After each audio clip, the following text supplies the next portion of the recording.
आवाज़ की दुनिया के दोस्तों, सत्संग प्रेमियों, पुण्य आत्माओं, हरे हरे, राधे राधे, जय श्री कृष्ण। एक हमारे साथी थे। हमारे साथ के पढ़े हुए व्यक्ति में रांची यूनिवर्सिटी में थी और वे भागलपुर यूनिवर्सिटी में थे। एक बार उनसे भेंट हो गई तो कहने लगे, मैं तो नहीं मानता हूँ। मैंने कहा, मत मानिए, कोई बात नहीं है। थोड़ी देर चुप रहकर कहते हैं, देव की दीदी, डर भी लगता है। क्यों डर लगता है भाई? तो कहने लगे कि भगवान निकल आएगा तो क्या करूँगा।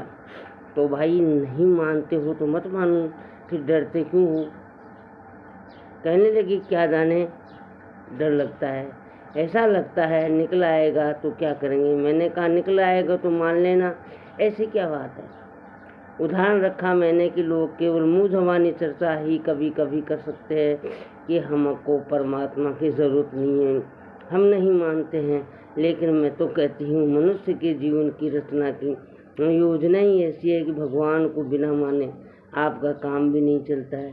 तब फिर कहेंगे, इतने मानने वाले लोग हैं, उनका कौन सा काम चल गया। सचमुच जिन्होंने उनको अपना माना, उनका तो सब काम चल गया। हरे हरे। आज भी इस वर्तमान समय में जो लोग सचमुच ईश्वर को मानने वाले हैं, उनका सब काम केवल इस विश्वास के आधार पर ही पूरा का पूरा चल रहा है। बड़े बड़े भक्त हो गए, बड़े बड़े संत हो गए, जिनसे ईश्वर का इतना घनिष्ठ संबंध हुआ कि उनसे बातचीत होती रही, उनसे प्रेम का आदान प्रदान होता रहा, परस्पर एक दूसरे को रिझाते रहे, खेलते रहे। ऐसे भक्त अभी भी धरातल पर हैं। अब अपन लोगों का हाल देखो।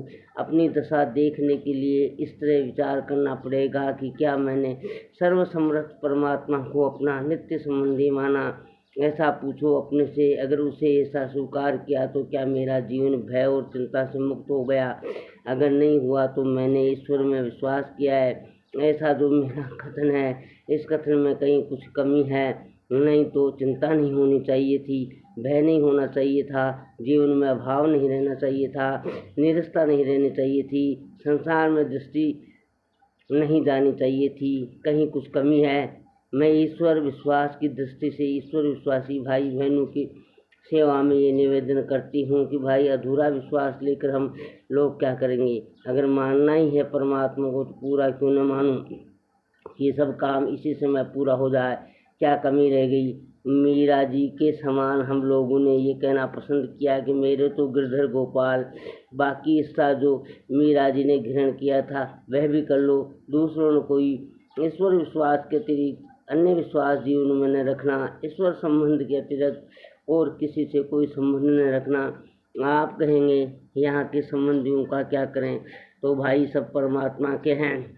परमात्मा के नाते सबकी सेवा करो, सबके प्रति सद्भाव रखो, सबके साथ आदरपूर्वक प्रेम पूर्वक रहो।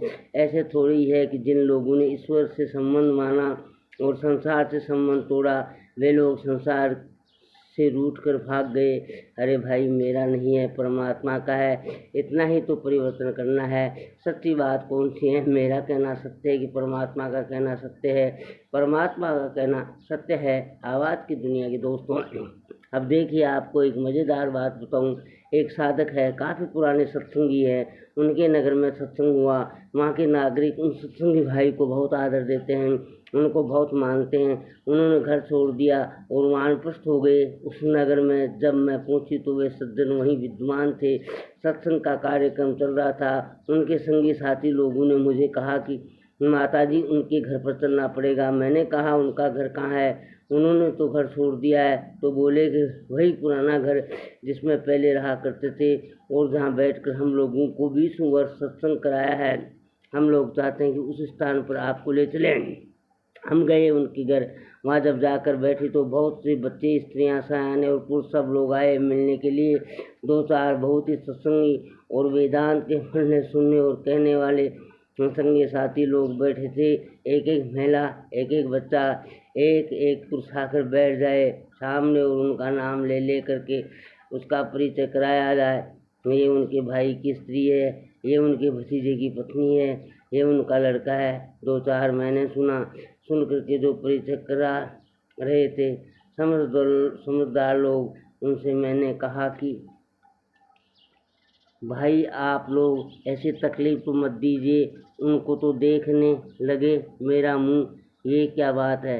मैंने कहा देखिए उन्होंने मिथ्या संबंध को छोड़ दिया है, वानप्रस्थी हो गए, गृह त्यागी हो गए, तो जिस संबंध में उन्होंने छोड़ दिया साधना के लिए भाई अनित्य संबंध खत्म करो और नित्य संबंध को स्वीकार करो। अब उनको बिठा करके मिथ्या संबंधों की याद क्यों दिला रहे हो। मुझे भीतर से बड़ा अटपटा लगने लगा। हमने कहा कि जिस गृहस्थ ने घर छोड़ दिया, वानप्रस्थ हो गया, उसके लिए तो भगवत नाते सभी अपने हैं, पर सुख लेने के लिए कोई अपना नहीं है, ये शरीर भी अपना नहीं है। ज्ञान की दृष्टि से देखो तो निज स्वरूप से भिन्न कुछ है ही नहीं। ईश्वर विश्वास की दृष्टि से नाता मानो तो प्रभु के नाते सभी अपने हैं। हमने कहा कि आप लोग जिस भूल को इन्होंने मिटा दिया उसकी फिर से स्थापना क्यों कर रहे हो। तो हंस पड़े। फिर और लोग आए तो फिर वही क्रम चलता रहा, ये इनके भतीजा का है, ये इनके भाई का है, ये इनके ताऊ का है, ये ऐसा है, ये ऐसा है कि फिर दोहरा करके मैंने याद दिलाया और कहा कि आप सभी इन पर कृपा करो। तो हंसकर डॉक्टर साहब कहते हैं, वे डॉक्टर हैं, कि माता जी सच्ची बात तो कहनी पड़ेगी। मुझको बड़ा धक्का लगा। मैंने कहा देखो तो वानप्रस्थी की मान्यता स्वीकार की, इस सज्जन ने वही झूठी बात थी और भाई भतीजे का परिवार है, ये सच्ची बात है। अगर जीवन में ये भ्रम बैठा है तो वानप्रस्थी होने से सत्य का ज्ञान कैसे होगा। ये कितने आश्चर्य की बात है, आप लोग सोच कर देखिएगा। हरे हरे, जय श्री कृष्णा, राधे राधे।